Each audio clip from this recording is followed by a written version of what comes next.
Hello नमस्कार दोस्तों, आपका स्वागत है 524 पर। देखिए, हम एक नई वैकेंसी के बारे में आज चर्चा करेंगे। राजस्थान कर्मचारी चयन बोर्ड जयपुर की तरफ से ये वैकेंसी रिलीज़ हुई है।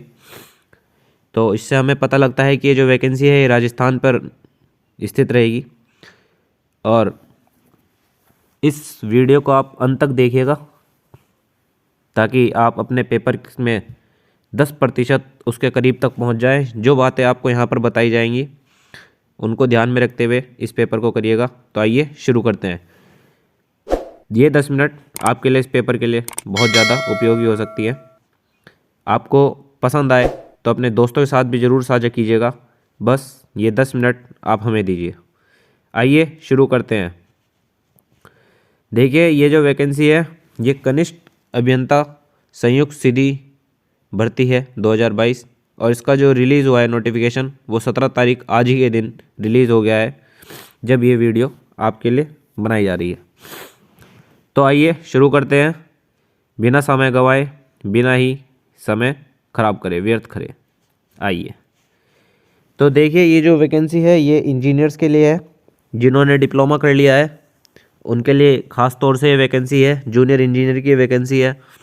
अभी हम इसमें बारी बारी से देखेंगे किन किन विभागों में ये वैकेंसी है। और मैं आपको बता दूं, इतनी बम्पर वैकेंसी है, यदि आप मेहनत कर लें तो 100% सिलेक्शन लेंगे।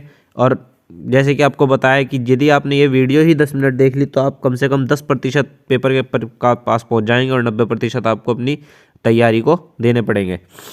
तो देखिए, चलते हैं धीरे धीरे, सभी चीज़ों पे विचार विमर्श करेंगे, धीरे धीरे बात करेंगे आपके साथ। आप देखते रहिए।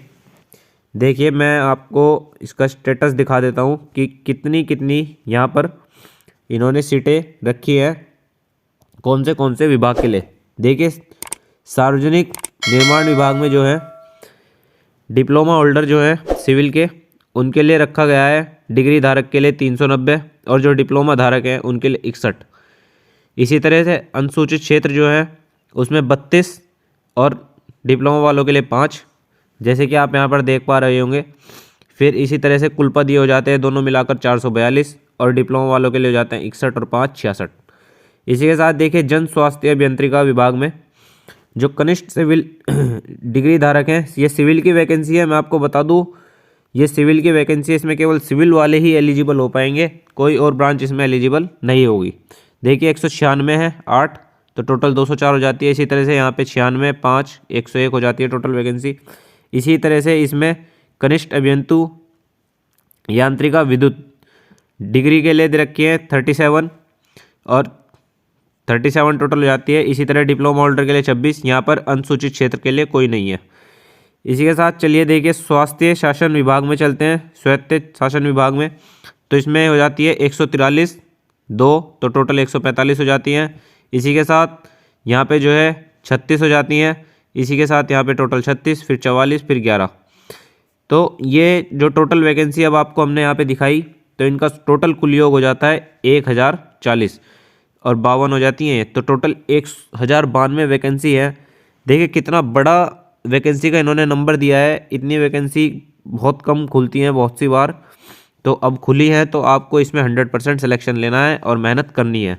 हम आपको सब चीज़ बता देंगे धीरे धीरे वीडियो के बीच में कि आप कहाँ से तैयारी करें और किस प्रकार से तैयारी करें, कौन कौन सी बुक्स को लें, और आप कैसे कैसे पहुँचेंगे आगे।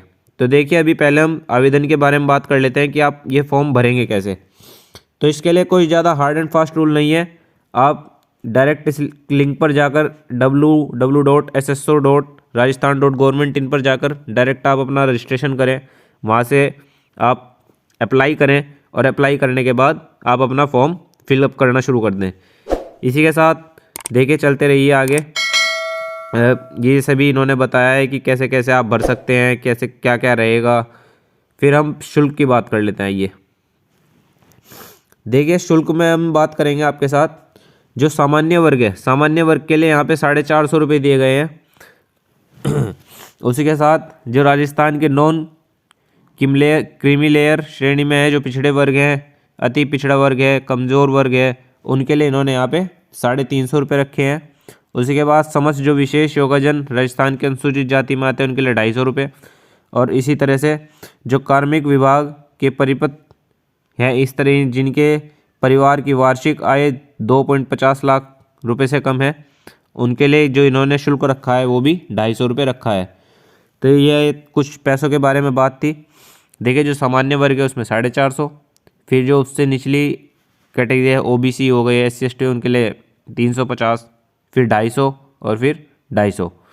इसी के साथ देखिए आपने यहाँ पे देख लिया होगा कि फीस एक ही बार जमा होगी और उसे वापस लौटाई भी नहीं जाएगी। जैसे कि ये लाइन में आप देख पा रहे होंगे, यहाँ पर लिखा है कि फ़ीस एक बार जमा होगी और उसके बाद दोबारा लौटाई नहीं जाएगी।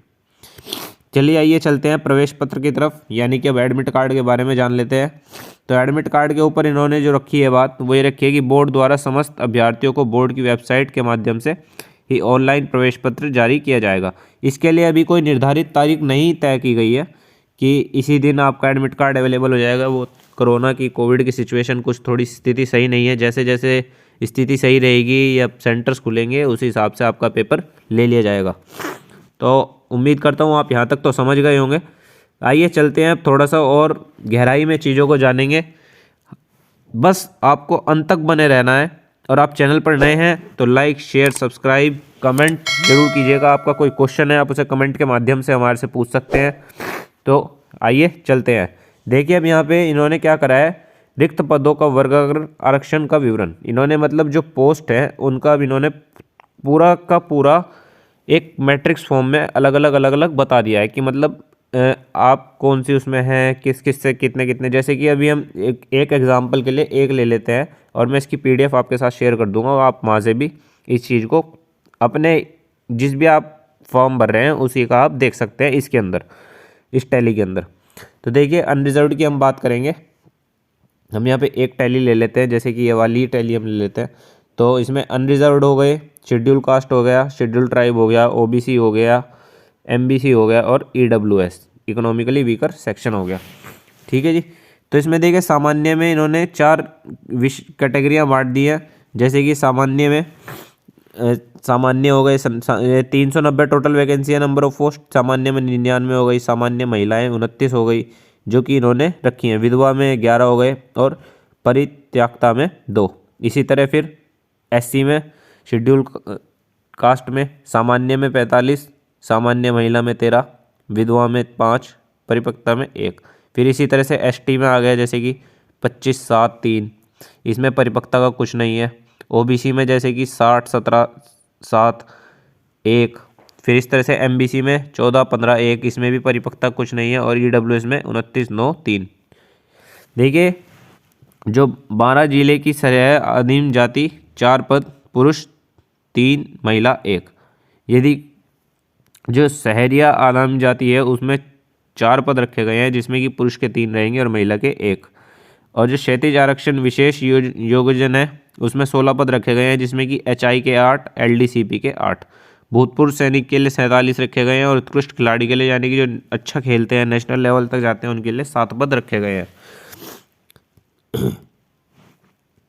उनके लिए 7 पद रखे गए हैं। अभी देखिए अब ये सारी टैली है जो कि आपके आगे यहाँ पर चल रही है कि ये आप इस तरह से जिस भी आप उसमें आप उसे देख सकते हैं। अलग अलग उसकी इन्होंने दे रखी है। अनुसूचित क्षेत्र के लिए जैसे कि अब टैली दे रखी है। इसके बाद जो हम बात करेंगे आपके साथ वो करेंगे कि इसमें क्या करना चाहिए और आप कैसे इस चीज़ को कर सकते हैं। देखिए यहाँ पे सभी एक एक चीज़ लिख रखी है कि आप कितना कितना आप सैनिक हैं, भूतपूर्व सैनिक हैं, पिछड़े वर्ग से हैं, इन सभी चीज़ों के ऊपर इन्होंने दिया है। तो हमें तो केवल अपनी तैयारी करनी है, हमें इन चीज़ों में इतना ज़्यादा नहीं घुसना है। जिस भी आप उसके आप केवल उस पॉइंट को समझें और उस पॉइंट को देखें। अब देखिए इन्होंने उत्कृष्ट खिलाड़ियों की, चलो हम थोड़ी सी बात कर लेते हैं यहाँ पर। देखिए कार्मिक विभाग द्वारा जारी अधिसूचना क्रमांक के तहत इन्होंने ये वैकेंसी में कुछ रखे हैं। अंतर्राष्ट्रीय खेल संस्थान पे जैसे कि हैं अंतर्राष्ट्रीय ओलंपिक जो जीते हैं, एशिया ओलंपिक जो जीते हैं, दक्षिण एशियन ओलंपिक जीते हैं, या फिर टूर्नामेंट चैंपियनशिप के नाम ओलंपिक गेम्स, एशियन गेम्स। मतलब इन्होंने ये क्या है, इधर खेल की संस्था बताई है और इधर क्या बताया है, चैंपियनशिप का नाम, कि वहाँ पे उन्होंने कौन से गेम के अंदर भाग लिया होगा, उनके लिए बताया गया है, उत्कृष्ट खिलाड़ियों के लिए। इसी के बाद देखते हैं दिव्यजन। देखिए दिव्यजन में दिव्यांगजन में जो है आरक्षण संबंधी प्रावधान है। एचआई का था कि deaf and hard of hearing, और एलडीसीपी का था loco motor disability including cerebral palsy, leprosy, cured dwarfism, acid attack victims, muscular dystrophy. इस प्रकार की इन्होंने चीज़ें इसमें रखी है। देखिए ये थी किसके अंदर, सार्वजनिक निर्माण विभाग के अंदर। फिर जन स्वास्थ्य अभियंत्रण के अंदर रखी है इन्होंने। मतलब इन्होंने सब चीज़ों के बारे में बताया है डिटेल में। आप इसे पीडीएफ के माध्यम से पढ़ सकते हैं। आपको कोई इसमें क्वेश्चन रहे वो आप हमारे कमेंट सेक्शन में आप डालिए, हम उसे जल्द से जल्द रिजॉल्व करेंगे आपके साथ। अब चलते हैं थोड़ा सा किसकी तरफ चलेंगे हम, अब वेतन की तरफ, जो कि बहुत क्वेश्चन रहता है कि हम कोई जॉब तो ज्वाइन कर रहे हैं पर उसमें हमें वेतन कितना मिलेगा। देखिए राज्य सरकार ने जो देय सातवां वेतन के अनुसार जो रखा है वो यहाँ पे रखा है। देखिए कितना, 33,800 रुपये, जो कि आप ये देख पा रहे होंगे 33,800 रुपये इन्होंने ये रखा है। कितनी निर्धारित किया गया है, इतना वेतन हमें आपको दिया जाएगा जब आप इस परीक्षा को क्लियर कर लेंगे। मैट्रिक्स लेवल 10वें, प्रारंभिक वेतन 33,800 निर्धारित किया गया है। ये सब आपकी परीक्षा के ऊपर रहेगा। देखिए अब पात्रता एवं शैक्षणिक योग्यता की इन्होंने बात कही है कि आपके पास शैक्षणिक योग्यता क्या होनी चाहिए। देखिए डिप्लोमा धारक है तो उसके पास किसी भी भारत के करे हुए विश्वविद्यालय के द्वारा मान्यता प्राप्त से डिप्लोमा होना चाहिए। देवनागरी लिपि में लिखी हिंदी का व्यवहारिक ज्ञान होना चाहिए एवं राजस्थानी संस्कृति का भी ज्ञान होना चाहिए उसे। ठीक है, किसी मान्यता प्राप्त जो डिग्री धारक था उसका मैंने बता दिया आपको। डिप्लोमा वालों का भी सेम वही बताया इन्होंने। मतलब सभी का इन्होंने वही चीज़ कर रही कि आपको देवनागरी आनी चाहिए और अपनी अपनी ब्रांच का जो भी आप जो फॉर्म भर रहे हैं, सिविल का भर रहे हैं या फिर विद्युत का भर रहे हैं, इलेक्ट्रिकल का भर रहे हैं, तो डिग्री और डिप्लोमा जिस भी तरीके से आपको वैकेंसी के ऊपर अभी डिटेलिंग में बताई थी उस तरह आप इसे भर सकते हैं। ठीक है, उसके बाद आप आइए चलते हैं अब अन्य योग्यताओं के ऊपर चल लेते हैं। जैसे स्वास्थ्य हो गया और चरित्र हो गया। आपके चरित्र में क्या होना चाहिए, सेवा से सीधी भर्ती के लिए आवेदक का चरित्र ऐसा होना चाहिए जिससे कि वह उक्त पद पर नियुक्त किया जा सके। यानी कि उस पर किसी प्रकार का कोई ऐसा ना हो कि क्रिमिनल केस कोई चल रहा हो या फिर वो किसी चीज़ में फंसा हुआ हो, इस तरह का उस पर कोई चरित्र नहीं होना चाहिए। कैरेक्टर अच्छा होना चाहिए। स्वास्थ्य की बात कर लेते हैं। स्वास्थ्य आपका मानसिक और शारीरिक रूप से आप स्वस्थ होने चाहिए। ऐसा ना हो कि आप मतलब कुछ इस प्रकार की हरकतें करें या इस प्रकार की जिससे कि पूरे विभाग पे दिक्कत बने या कुछ भी इस तरह का बने। तो हमें इन चीज़ों को भी देखना है कि हम अपने आप से ठीक रहें। राष्ट्रीयता की बात कर लेते हैं। चलिए, जो भारत का नागरिक हो, नेपाल का प्रजनन हो, भूटान का प्रजनन हो, वो ये फार्म भर सकते हैं। भारत में स्थायी रूप से बसने का विचार आया था। ठीक है जी। अन्य देशों से भारत में स्थायी रूप से बसने के आशय से आए व्यक्तियों की पात्रता की शर्तें। इन नियमों में भी सेवा में भर्ती में की पात्रता हेतु मतलब जो बाहर से आ जाते हैं लोग रहने लगते हैं उनको भी यहाँ पे इन्होंने दिया है कि उन्हें भी मौका दिया जाएगा। आयु की बात कर लेते हैं। देखिए उम्र कितनी होनी चाहिए आपकी। उम्र इन्होंने कही है कि आपकी 1 जनवरी 2023 को 18 वर्ष की आयु प्राप्त कर चुके हों तथा ये देखिए 1 जनवरी यहाँ पे इन्होंने गलती करी है कि 2023 लिखा है। 2023 लिखा है तो मतलब कि ये वैकेंसी अभी थोड़ी लंबी जाने वाली है। परंतु देखिए आप चैनल पर नए हैं तो लाइक शेयर सब्सक्राइब ठोक दीजिएगा। और मैं उम्मीद करता हूँ कि आप ये वीडियो के अंत तक आप इतना कुछ इसमें जान लेंगे धीरे धीरे करके कि आपको बहुत ज़्यादा इस चीज़ का फ़ायदा मिलेगा। उसके बाद देखिए उच्चतम आयु सीमा की इन्होंने रखी है कि 5 वर्ष का छूट दिया गया है सामान्य वर्ग पे। ठीक है, उसके बाद जो अनुसूचित जाति है, सूचित जाति है, इनको भी 5 वर्ष की छूट दी गई है। फिर मैक्सिमम में फिर सेवा कर रहे हैं कोई किसी में तो उन्हें 2 अवसर दिए जाएंगे।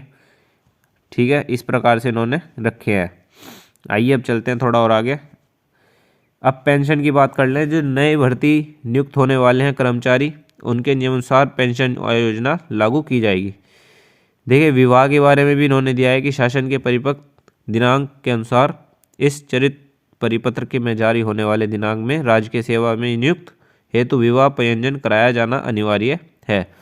ठीक है, इसके बाद परीक्षा शुल्क जमा करने के बारे में इन्होंने कहा है कि आप किसके माध्यम एवं ऑनलाइन आवेदन भरने के ये जो हमने आपको ऊपर लिंक बताया था आप उससे भर सकते हैं। और जो लिंक दिन रहेगा, कौन सी तारीख से खुल जाएगा फॉर्म और कौन सी तारीख तक रहेगा, ये रहेगा 21 तारीख से ये फॉर्म क्या है आपके लिए भरने के लिए खुल जाएगा। जैसे कि आप यहाँ पे देख पा रहे होंगे 21 तारीख इन्होंने लिखी है, 21 तारीख में ये खुल जाएगा और 19/2/2022 तक ये रहेगा। 21 तारीख में खुल जाएगा और 19/2/2022 तक ये रहेगा। कितने बजे तक? रात के 12 बजे तक। तो आपको उससे पहले पहले ये भर लेना है। लगभग 28 दिन का इन्होंने समय यहाँ पे दिया है। इसके बाद परीक्षा की माह एवं दिनांक, इन्होंने अभी इसके बारे में कोई सूचना नहीं आई है कि परीक्षा इसी दिन होगी, तो इसका आपको जल्द से जल्द बता दिया जाएगा। प्रमाण पत्र के बारे में भी यही है। और नियुक्ति की अयोग्यताएं, ये आपका कोई इतना ज़्यादा इसमें दिमाग लगाने वाली बात नहीं है कि आप मतलब परेशान हो कुछ हो, ऐसा नहीं है। आवेदन कैसे करें इसके बारे में हमने भी ऊपर आपको बता दिया कि इस एक लिंक है, उसके माध्यम से जो आप sarkariresult.com एक साइट है उस पर जाएँ, sarkariresult.com, उसका लिंक मैं आपको शेयर कर दूंगा। आप उस पर जाएँ और डायरेक्ट अप्लाई करें वहाँ से। यहाँ से वीडियो से आपको बहुत सारी चीज़ें पता ही लग गई होंगी। इसके बाद इन्होंने बताया है कि मतलब आपके पास क्या क्या चीज़ होनी चाहिए, इतने इतने फ़ोटो साइज़ होना चाहिए। तो यही होती है एक अच्छे किसी भी डिपार्टमेंट की अच्छी PDF की, वो सभी जानकारियाँ उसके अंदर रख के देता है कि आपको ये चीज़ें होनी चाहिए।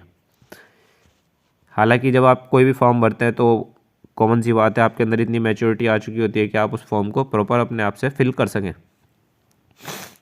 उसके बाद देखिए इन्होंने बोर्ड की वेबसाइट कनिष्ठ अभियंता के पदों की भर्ती हेतु परीक्षा स्कीम एवं पाठ्यक्रम। तो इसी प्रकार ये जो है ये रहेगा पेपर, और आपको जो है पूरी मेहनत के साथ इस पद को कोशिश करनी है कि आप जल्द से जल्द हासिल करें और अपने घर वालों का नाम रोशन करें। तो आशा करता हूँ कि इसमें आपको, तो इसी के साथ आशा करता हूँ आपको यहाँ से बहुत सारी जानकारी मिली होगी। और धन्यवाद। आप चैनल पर नए हैं तो लाइक शेयर सब्सक्राइब और कमेंट में ज़रूर बताइएगा कि आपको यहाँ से कुछ जो भी फ़ायदा मिला हो, आप उसके बारे में हमारे साथ ज़रूर चर्चा कीजिएगा। और बेहतर तरीके से जिस तरह से हम आपके साथ आपको रख सकें उस चीज़ के बारे में भी आप हमें बताएं। बहुत बहुत धन्यवाद। जय हिंद, जय भारत।